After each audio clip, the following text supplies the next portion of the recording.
Did you know? I like Scout. What? I wouldn't have guessed. Yes, as is plainly obvious, I'm a Scout main and my content reflects that.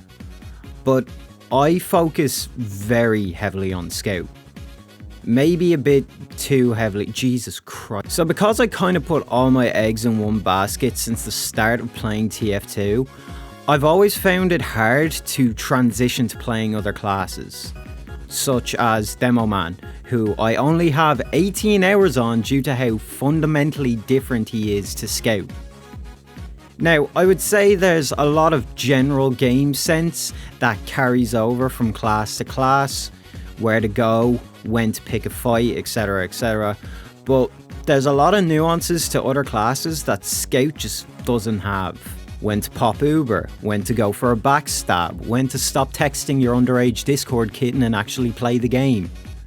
But what if we can take away these aspects of the other classes and apply Scout's main features to them to make the transition easier? Well, first we need to find out what Scout's main features are. Well, he run fast and shoot good. Obviously it's a bit more complex than that, but really, Scout doesn't have many complex features like rocket jumping or Uber. He kind of relies solely on pure skill. Pure skill. So, let's take Scout's main traits of burst fire damage and high mobility and see which we can apply to the other classes that can actually be viable and still fulfill that class's role. First, let's eliminate Medic and Spy. Trying to play Medic offensively does not really work. You're probably just going to end up with a negative KD and somebody doxing your house. Spy has his revolver, which is genuinely underrated as a weapon, but it's not enough to stand on his own without backstabbing, disguising, and then at that point, you're just playing regular Spy, unfortunately. Sniper's closest thing to a Scout-like playstyle is probably the SMG, but you're just not going to be effective or have a fun time using it in place of your sniper rifle. And again, I don't think your teammates will love you for doing so. Wow, my teammate just sent me a present. I wonder what it is. Kaboom! Demo is a no-go, cause I suck at him. So that narrows it down to a good handful of classes, though you might see one outlier here.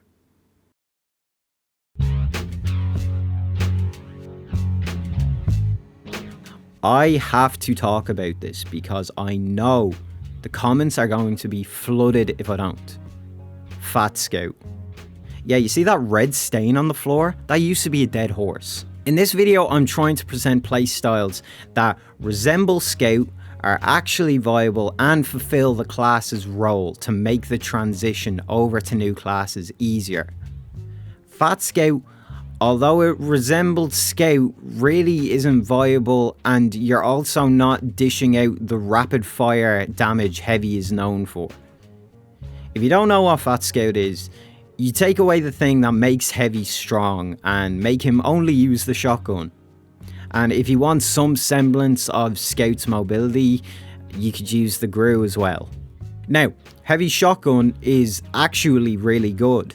Not ironically, like, it is really good when you are using it alongside the minigun. If you have a decent med on your team, switching to the shotgun will make it so you don't get caught out while traveling to the front lines, but people only see it as a meme weapon on Heavy, and that's because of this playstyle. When you're only using the shotgun, you're lowering Heavy's crowd control ability and shortening his range, and if you want to close that gap, you need to use an item that drains you more than watching a Whammo video. Last major update, and now in 2023, that is about to change completely. Yes, in very certain instances and certain maps, it can work.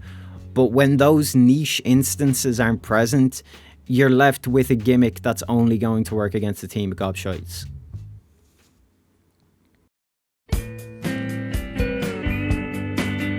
Aw, hell yeah, we're talking about Pyro for once.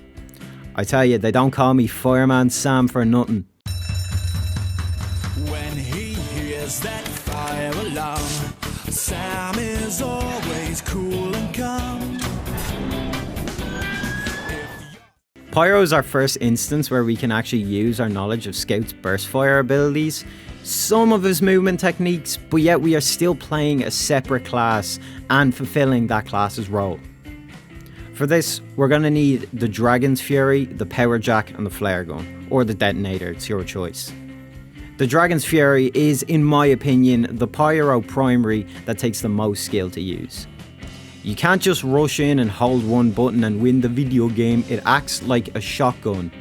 You get one burst of fire at a time and you're rewarded with 3 times the damage for hitting consecutive shots. This means you can't be out in the open as much as you would if you were using one of Pyro's standard flamethrowers. You need to use your environment around you to take cover while you're waiting for your downtime between shots. Take this clip for example. I'm taking this situation very similar to if I was playing Scout.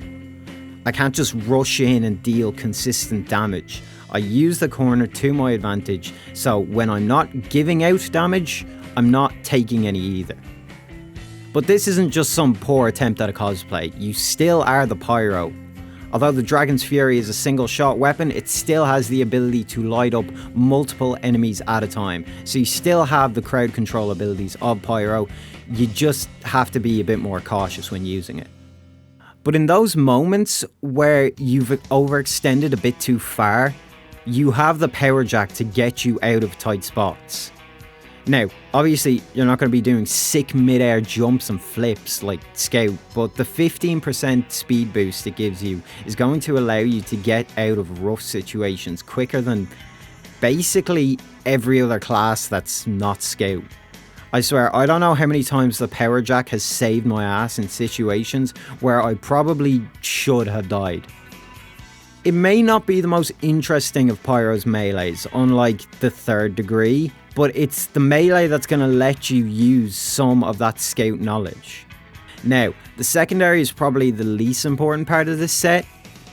You could just use a shotgun, but as I've already said, I don't think slapping a shotgun into a merc's hand automatically makes them the Scout. There's not many mechanics within Pyro's secondary slot that you can transfer over from Scout, so I went for either of the 2 good flare guns, with the Detonator having the added ability to let Pyro reach places you could only reach with Scout's double jump by Detonator jumping.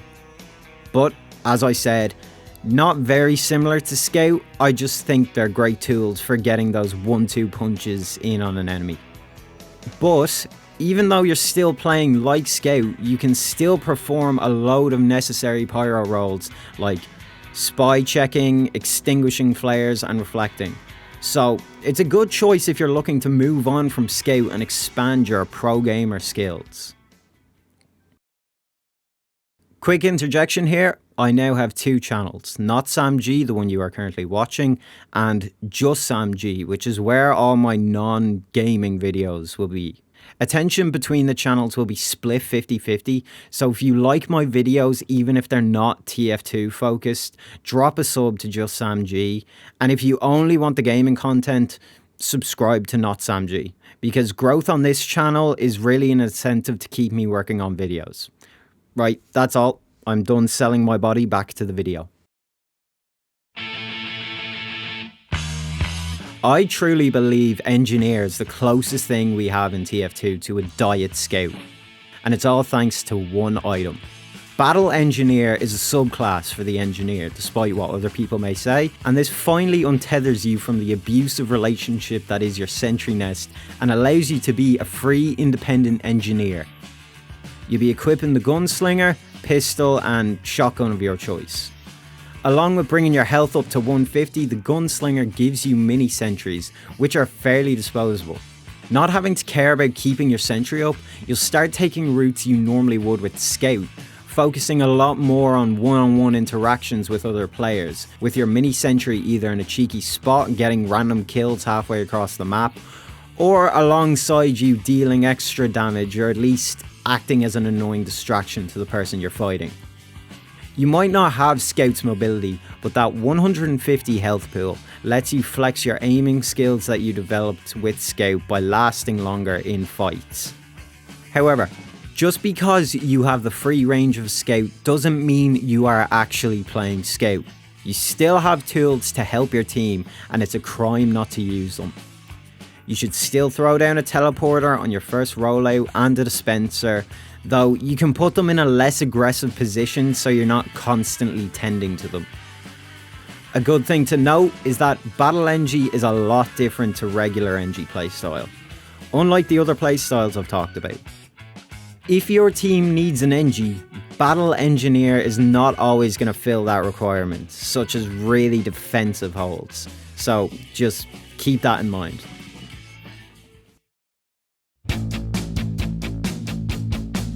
Soldier is a bit of a weird one.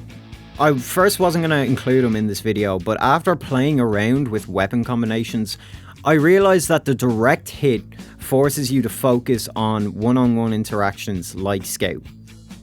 Because your rockets have barely any splash radius, you can't just spam rockets into a choke point or bomb large crowds from above. You'll be taking those flank route Scout takes in hopes of finding singular targets. And the funny thing is, after playing with the direct hit for a while, when I went back to Scout, I had actually felt like my aim had improved. I know that doesn't make much sense, the timing for shots is a lot different, but with Soldier I was constantly trying to map out my enemy's path. So, who knows, maybe playing like this improves your skill at both classes. This is one of the only times I'd recommend having your shotgun in your secondary slot.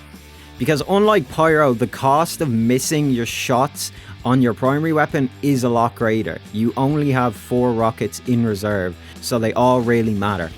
Plus, with Pyro, you still have the afterburn, so even if you miss a shot, you're still passively doing damage. Having the shotgun also comes in handy when you have that moment where you miss all of your rockets and you need to finish off an enemy. And having a shotgun on Soldier is just an incredibly underrated feature, even if you're not playing with this playstyle.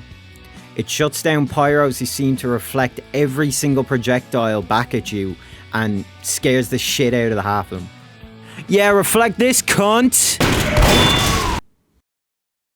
And with that, you have officially transitioned from Scout to another class. I'm so proud of you. In all seriousness, if you plan to spend a lot of time in TF2, you should have a grasp of most of the class's roles and how to be effective with them, even if you're not godlike. And hopefully this video helped out some Scout player to try other classes they may not have been so effective at, like I had been when I started out. That huge playtime discrepancy I showed in the start of the video mostly came from the first few years of playing TF2, but you'll come to learn it's called Team Fortress 2 for a reason.